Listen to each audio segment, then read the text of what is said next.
Good evening to all of you who are watching this session. And first of all, this is me Arjun Anand and I am your geography teacher. And I will teach you the geography book of NCERT, which is The Earth, Our Habitat. And first of all, also, I want to welcome you in the Knowledge Ganga, which is our channel who makes students ambitious and helps in achieving goals. So first we will study the first chapter of this book, okay, because it is our first session and this is of class 6, okay. And now as you can see, 1 minute, first of all I will also read in English. I will teach in English, but I will also teach you in Hindi. Okay? So, see, here is contents. And the first chapter is Earth in the Solar System. Let us study. And now, the Earth in the Solar System. Here is an activity for you. I will tell you it later, but through this, let us start our session. 1 minute, sorry.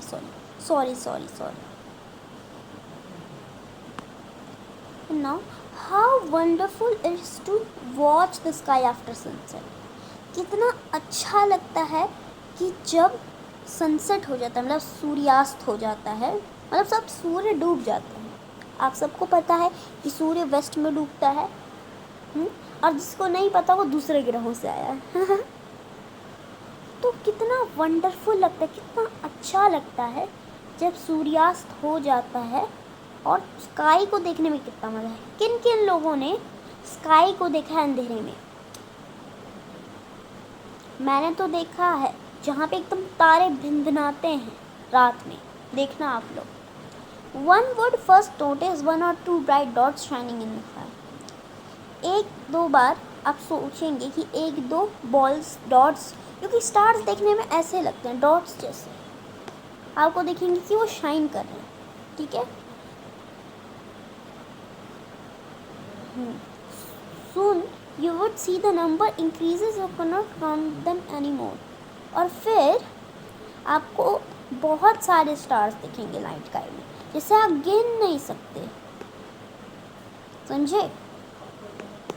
ठीक है.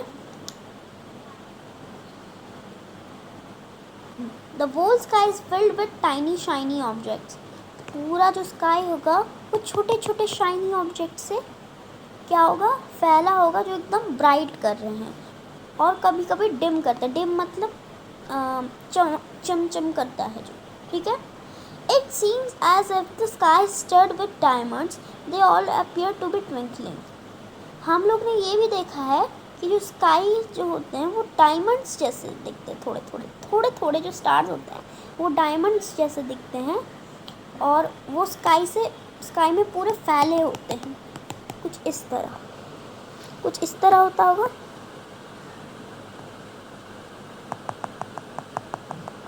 पर अभी इतने देखने को कहाँ मिलते हैं, यही बताइए आप. Due to the pollution. Okay. But if you look at them carefully, you will notice that some of them do not twinkle as others do. They simply glow without any flicker, just as the moon shine. But अगर आप इन पे बहुत ज़्यादा notice करोगे, इन stars पे, तो आपको कुछ डिम करते हुए देखेंगे, मतलब चमचमाते, पर कुछ चमचमाएंगे नहीं. ये ग्लो करते हैं किसी के लाइट पे, जैसे चंद्रमा ग्लो करता है. वो कहाँ डिम करता है, पर वैसे ही कुछ टाइनी ऑब्जेक्ट्स ग्लो करते हैं. अब देखते हैं आगे में क्या होता है. Along with these bright objects, you may also see the moon on most of the days. जैसे तुमने ब्राइट ऑब्जेक्ट्स देखे, जिसको हम लोग क्या कहते हैं, सब बताओ. हम लोग कहते हैं इनको स्टार्स. और भी क्या कह सकते हैं. बट अर्जुन सर, ये बात बताइए कि हर आपने बताया कि हर चमकती हुई चीज़ आसमान में स्टार तो नहीं हो सकती, तब हम लोग उन चीज़ों को कहने के लिए क्या कहेंगे? तो इसके लिए हम लोग इसको कहेंगे सेलेस्टियल बॉडीज। 1 मिनट।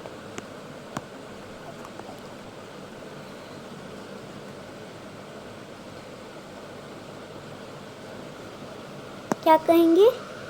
सेलेस्टियल, मेरी राइटिंग खराब है, सॉरी। सेलेस्टियल बॉडीज, जिसमें पे क्या क्या आ जाते हैं? स्टार्स, प्लैनेट्स, मून, और भी बहुत सारे एस्ट्रॉइड्स हो गए, मीटियोर्स हो गए, मीटियोराइट्स हो गए, और भी बहुत सारे ऐसे। ठीक है, सेलेस्टियल बॉडीज लोग नोट कर लो। 1 मिनट, नोट करने के लिए कहीं जगह है? देख लेते हैं। आपको मैं पूरा चैप्टर का इधर से दिखा दूँगी। कोई बात नहीं, ठीक है, मैं आपको अच्छे से दे देता हूँ, आप नोट कर लो इसको। आपको एक जगह लिख देता हूँ।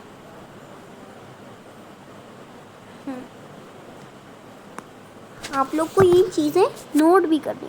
सेलेस्टियल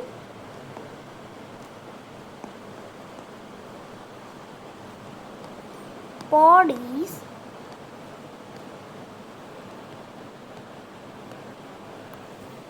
इसमें क्या आ जाते हैं? आपके स्टार्स,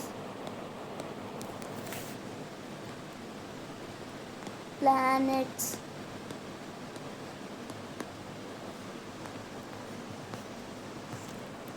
मीटियोर्स, मीटियोराइट्स,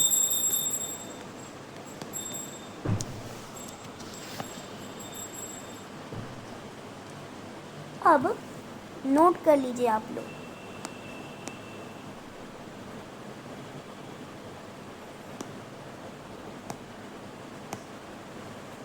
ठीक है, अब हम लोग कहाँ पर रखते हैं? तुमने स्टार्स के साथ मून को भी देखा होगा, सॉरी सेलेस्टियल बॉडीज के साथ मून को भी देखा होगा। अब तुमने ज़्यादातर देखा होगा, कभी नहीं दिखता हो, कभी नहीं दिखता। You can see the full moon only once in about a month. तुमने फुल मून मतलब जो पूरा चांद होता है कुछ इस तरह का, वो तुमने महीने में लगभग एक बार देखा होगा। ठीक है, और इस फुल मून को हम लोग क्या कहते हैं? हाईलाइट कर देता हूँ, क्या कहते हैं? बताओ जरा, बताओ क्या कहते हैं? पूर्णिमा। हाईलाइट कर दिया, पूर्णिमा। ठीक है, फुल मून को पूर्णिमा कहते हैं। अब मेरे को ये बताओ, ओ sorry, a fortnight later you cannot see it at all। जब 15 दिन और बीत जाते हैं, जब 15 दिन और बीत जाते हैं, तब तुमको चांद दिखना बंद हो जाता है, एकदम अंधेरा, जिसे हम लोग क्या कहते हैं? न्यू मून, और हिंदी में क्या? अमावस्या। आपने सुना होगा ना, अमावस की रात में बाहर नहीं निकलना चाहिए, भूत प्रेत का होता है, सुना होगा, तो वही अमावस। On this day you can watch the night sky best provided it is clear night। Do you wonder why can't we see the moon and all those bright tiny objects during daytime? देखो, जब new moon होता है, जब आसमान में चांद नहीं होते, सब तारे होते हैं, तो ये सबसे बेस्ट वे होता है कि आप नाइट स्काई को देखो और ऑब्जर्व करो। और आपने कभी ये सोचा है कि सुबह सूर्य दिखते हैं पर चंद्रमा क्यों नहीं, तारे क्यों नहीं, ऐसा क्यों? आप लोग तो बहुत इंटेलिजेंट हो, आप सबको तो पता ही होगा। It is because the very bright light of the sun does not allow us to see all these bright objects of the night. इसका कारण ये है कि सूर्य की बहुत ही चमकीली रेस है, सन की बहुत ही चमकीली रेस है, जिसकी वजह से ट्विंकलिंग स्टार की रेस को ये अलाउ नहीं करती है और चंद्रमा की भी लाइट को अलाउ नहीं करती। जैसे ये जो सेलेस्टियल बॉडीज़ है ये दिखना बंद हो जाती है और हमें सिर्फ सूर्य दिखता है। आप समझे? ठीक है, समझ लो। एक बार मैं थोड़ा टाइम दे रहा हूँ, आप लोग को जितना है थोड़ा रिवाइज कर लो, ठीक है? ठीक है, इट इज़ बिकॉज द, हाँ ये तो हमने कर लिया था। The sun, the moon and all those objects shining in the night sky are called celestial bodies. मैंने आपको पहले ही बता दिया what are celestial bodies. देखो celestial bodies, अच्छा मैंने नहीं बताया था, मैंने बस ये बताया था कि इनको कहते हैं celestial bodies। वो होते हैं जो स्पेस में जो बॉडीज़ होते हैं उनको celestial bodies कहते हैं। बॉडी से ये मत समझना कि आज इंसान की बॉडी है, कोई भी मतलब प्लैनेट हो गए, सन हो गए जो स्पेस में है, उन्हें जो यहाँ से दिखेंगे उसको हम लोग सेलेस्टियल बॉडीज़ कहेंगे, ठीक है? Celestial bodies. Some celestial bodies are very big and hot. कुछ सेलेस्टियल बॉडीज़ बहुत बड़े और हॉट होते हैं, जैसे हमारा सन ही कैसे है। They are made up of gases, ये गैसेस से बने होते हैं। They have their own heat and light, इनके पास अपनी हीट और लाइट होती है और जो ये लार्ज अमाउंट्स में एमिट करते हैं। These celestial bodies are called stars, जिनके पास खुद की लाइट हो। अब मैं एक चीज़ बताता हूँ, मैं एक यहाँ पे डायग्राम बनाता हूँ। समझिए कि एक स्टार है, ठीक है? अब इससे हम लोग को स्टार प्रूव करना है, तो कैसे करेंगे? पहला तो ये होना चाहिए कि इसके पास खुद की लाइट होनी चाहिए, ओन हीट, सॉरी गर्मी, और इसके पास ओन अपनी लाइट होनी चाहिए, ओन लाइट, ठीक है? ये दो मेन है, ठीक है? इससे हम लोग एक कोई भी सेलेस्टियल बॉडी को स्टार्स मान सकते हैं, ठीक है? The sun is a star, जो सन है हमारा वो भी स्टार है। बताओ कैसे? मैंने जो बताया, देखो सन कुछ ऐसा होगा,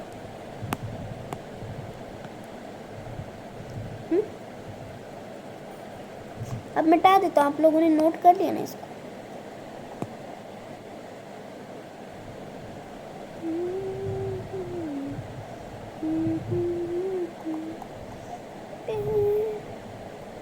सन जो हमारा है वो एक सेलेस्टियल बॉडी है। अब इसे कैसे स्टार मान लिया जाए? मैंने आपको दो रीजंस बताए थे, लिख देता हूँ फिर से। ओन हीट, ओन लाइट, ठीक है? अब सूरज के पास गर्मी है, हाँ है सर, क्योंकि अर्थ में जब इसकी रेस पड़ती है तब आपको लगता है बहुत गर्मी पड़ रही है, और इसके पास लाइट होता है, जिससे इसमें लाइट होता है और डे होता है, इस वजह से ये एक स्टार है, ठीक है? एक मिनट इसमें लिख देता हूँ सन, ये सन। अब countless twinkling stars in night sky are similar to the sun, but we do not feel their heat or light, and they look so tiny because they are very very far from us.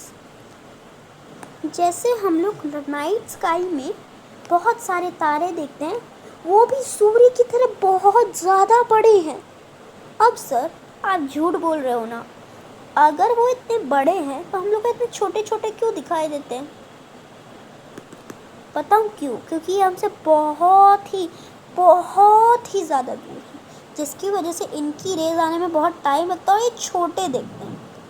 आप ही अगर देखो अगर आपका दोस्त आपके सामने खड़ा तो बड़ा दिखेगा, पर वही दोस्त आपका बहुत 2-3 किलोमीटर दूर होगा, 2-3 नहीं, तब तो आपकी उतनी आई साइट भी नहीं है, समझिए 500 मीटर की दूरी पे खड़ा होगा तो कितना छोटा लगेगा। तो वैसे ही स्टार्स, कुछ स्टार्स तो बड़े होते हैं सूर्य से, कुछ स्टार्स छोटे होते हैं, ठीक है। You must have noticed that all objects look smaller than seen from a distance. How small? And ये मैंने आपको बता दिया था एग्जाम्पल कि कैसे। While watching the night sky, you may notice various patterns from different groups of stars. These are called constellations.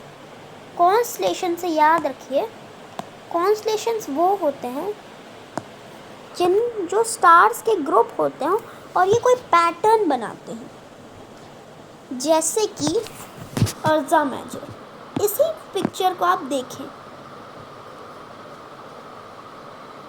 1 minute,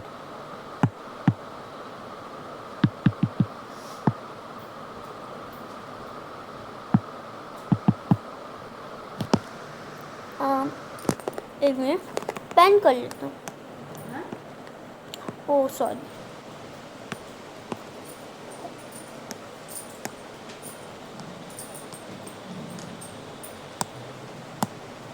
हाँ मिल गया। अब ये देखिए, ये पूरा ये है, ठीक है।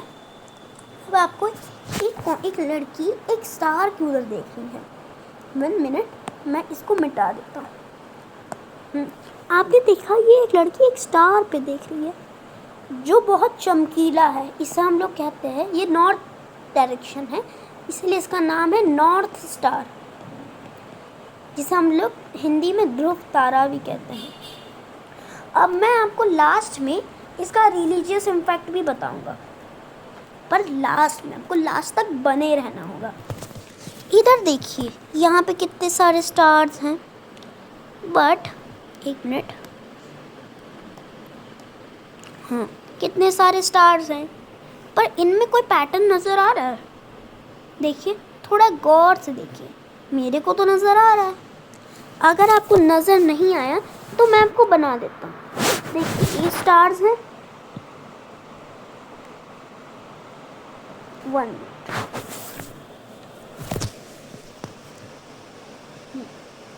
इरेज,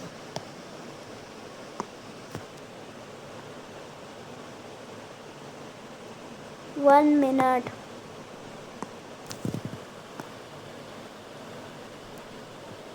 ये कुछ ऐसा लग रहा है, कोई टेबल जैसा, बट ये असल में बियर है। बताओ क्यों? अभी आप देखिए, ये भी इसको गिनेंगे, ठीक है।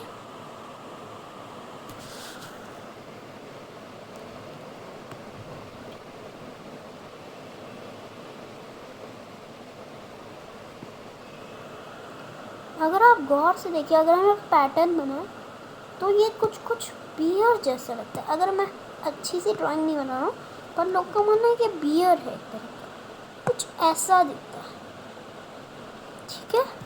तो ये इसको क्या कहते हैं? अर्जा मेजर। ये 2 से बना है, इसे बिग बियर कहते हैं। तो इसे कहते हैं हम लोग अर्जा मेजर, अर्जा मेजर, और इसे कहते हैं छोटा वाले को अर्जा माइनर।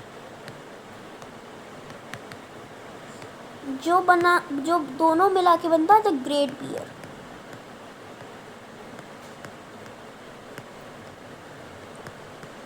ठीक है। अब इसे हिंदी में क्या कहते हैं? सप्तऋषि।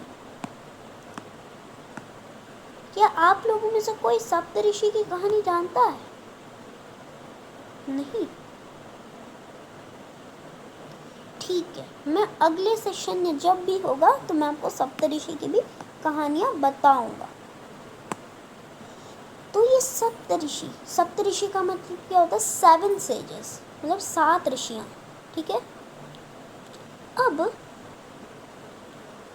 आपके कोई भी फैमिली मेम्बर को बोलो कि उन्होंने इन सबको देखा है, इन सबको ऑब्जर्व किया है। वो तो आप लोग से ज़्यादा की हुई, उस समय पॉल्यूशन था नहीं। वैसे in ancient time people used to determine direction during the night sky with the help of stars. The north star indicates the north direction. It is also called pole star. तो ancient times में जो लोग थे वो pole star, ये वाले star को देख के डायरेक्शंस डिटरमाइन करते थे। अब बताओ कैसे? ये हमेशा नॉर्थ में रहता है और ये बहुत चमकीला है, इससे लोग पता लगाते थे कि जहाँ पे भी तारा है इसका मतलब नॉर्थ है, इसके पीछे साउथ है, और ऐसे करके ईस्ट और वेस्ट निकाल लेते थे। अब we can locate the position of pole star with the help of Saptarishi. हम लोग सप्तऋषि की मदद से पोल स्टार की डायरेक्शन पता लगा सकते हैं। कैसे? यहाँ आप देख सकते हैं इसमें पोल स्टार की डायरेक्शन, क्योंकि ये इसके पास ही में है। लोग ये मैं डायग्राम क्लियर कर देता हूँ।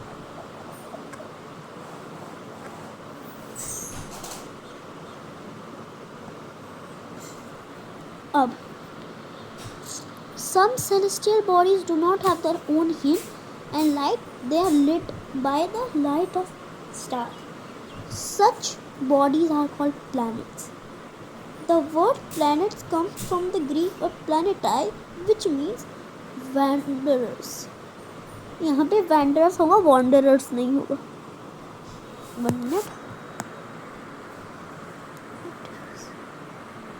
Earth on which they live is, तो सिंपल बात है, जिन सेलेस्टियल बॉडीज के पास अपनी लाइट नहीं है, ना तो उनके पास अपनी हीट है, तो वो क्या कहलाते हैं? प्लैनेट्स। ठीक है, जो कि एक ग्रीक वर्ड्स है प्लैनेटाई, इससे है प्लैनेटाई, इसका मतलब होता है वेंडरस। वेंडरस मतलब जो हमेशा घूमते रहते हैं, जैसे हम लोग मुसाफिर कहते हैं हिंदी में। The earth on which we live is a planet. It gets all heat from the sun. It is our nearest star. If we look at the grill, it will appear to be shining just as the moon. The moon that we see, the satellite, it is our companion. Our moves around right like our earth. There are 8 other planets that get heat light from sun. Sun have the moons too. तो हम लोग सूर्य को देखते हैं, वो भी चंद्रमा जैसा चमकता है, पर बहुत चमकता है। पर जो चांद है, क्या वो भी एक प्लैनेट है? क्योंकि वो भी सन की लाइट से चमकता है। इसका मतलब मून भी एक प्लैनेट है। बिल्कुल। असल में प्लैनेट के बहुत रूल्स हैं। मून बहुत छोटा है एज अ प्लैनेट होने के लिए, उसके लिए इस वजह से वो एक सैटेलाइट है। और जो अदर प्लैनेट्स है, अर्थ के अलावा 8 प्लैनेट्स और है, जिसमें एक वो था प्लूटो, बट वो अब नहीं। ठीक है, इसमें गलत दिया हुआ है 9 प्लैनेट्स, 8 प्लैनेट्स। अब प्लूटो नहीं रहा, तो इसको अब हम नहीं मानेंगे।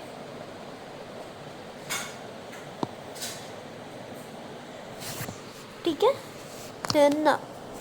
यहाँ पे हम लोग को दिया गया है, मैं आपका स्क्रीन ऐसे कर लेता हूँ, ऐसे ही। ठीक है, ये आपका सन है, मरकरी, वीनस है, अर्थ है, मार्स है, जुपिटर है, सैटर्न है, यूरेनस है, नेपच्यून है।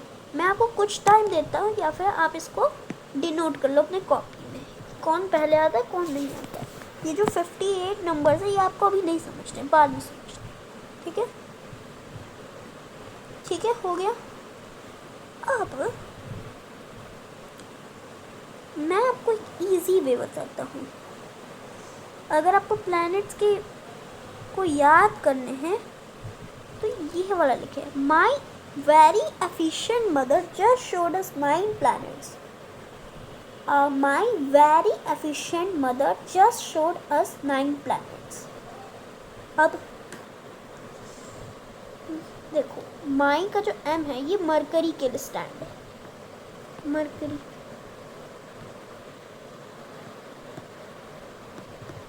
वेरी का जो वी है वो वीनस के लिए। एफिशिएंट का जो ई है वो अर्थ के लिए। एम का जो एम है, मदर का जो एम है वो मार्स के लिए। जस्ट का जो जे है वो जुपिटर के लिए। शोड का जो एस है वो सैटर्न के लिए। अस का जो अस का जो वो है यू है वो यूरेनस के लिए। और 9 का जो एन है वो नेपच्यून के लिए। बट अब प्लूटो नहीं रहा, ये आप ध्यान में रख लीजिए, अब प्लूटो नहीं रहा एक प्लैनेट। इस वजह से पर प्लैनेट के लिए पी जो है वो प्लूटो के लिए स्टैंड होता है। ये एक ड्वार्फ प्लैनेट, ठीक है। अभी हम लोग को इतना चैप्टर बचा, आप देख सकते हैं। अभी ये हमारा पार्ट 1 था, इसलिए आज हम लोग यहीं पे ख़त्म करते हैं। बट रुक जाइए, मैंने आपको बोला था कि मैं आपको नॉर्थ स्टार का रिलीजियस चीज़ बताऊंगा, तो चलो वो देखते हैं। इसमें तो नहीं है बट मैं अपना पढ़ा रहा हूँ। देखो नॉर्थ स्टार कुछ ऐसा है, तो ये मैं किसी को धर्म के रिलेटेड नहीं बता रहा हूँ, मैं बस ये बताना चाहता हूँ एज अ स्टोरी। आपको स्टोरी है, विश्वास करो ना करो ये आप पे बेस्ड, ठीक है। मैं किसी के धर्म को ठेस नहीं पहुँचा रहा हूँ, ठीक है। तो एक star according to Hindu mythology north star को हम लोग कहते हैं ध्रुव तारा, ठीक है। और ये बहुत रिलीजियस तारा भी माना जाता है। ध्रुव तारा एक समय की बात है, एक लॉर्ड विष्णु का डिवोटी था, उसका नाम ध्रुव था। उन्होंने बहुत ही तपस्या की थी, मतलब पूजा की थी एक तरह से भगवान विष्णु की, जिसके कारण उन्हें भगवान विष्णु ने उनको एक जगह दिया आसमान में एज अ स्टार। इसकी भी बहुत लंबी कहानी है पर मैं भूल गया, ठीक है। तो आप लोग को अगर जाननी हो तो आप गूगल, यूट्यूब इन सब से भी कर सकते, ठीक है। अब activity, let us do one activity, okay? You will need one torch, one sheet of plain paper, pencil and a needle. Place the torch in center. देखो तुमको क्या क्या चाहिए, एक टॉर्च चाहिए। सबके घर में होगा टॉर्च कुछ इस तरह का, किसके अगर नहीं है तो आप फ्लैश लाइट भी ले सकते हैं, मोबाइल में फ्लैश लाइट होती है। एक शीट ऑफ पेपर, ठीक है, एक पेपर का शीट ले लीजिए। पेंसिल ले लीजिए, पेंसिल तो होगी ना आपके पास।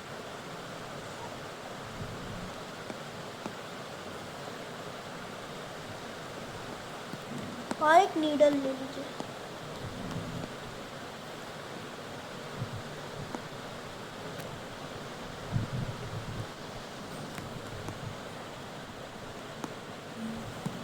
एक नीडल, ठीक है।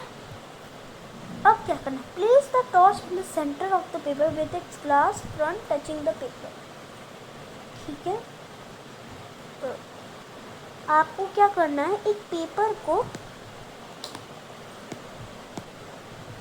इधर समझिए, एक टॉर्च, इसको मैंने ऐसे ड्राइंग खराब है, ठीक है, इससे लाइट पास है, इसके ऊपर वो शीट ऑफ पेपर रखना है, उसके सेंटर पे होना चाहिए उसका ग्लास, ठीक है। Now draw circle around the torch. अब एक इसके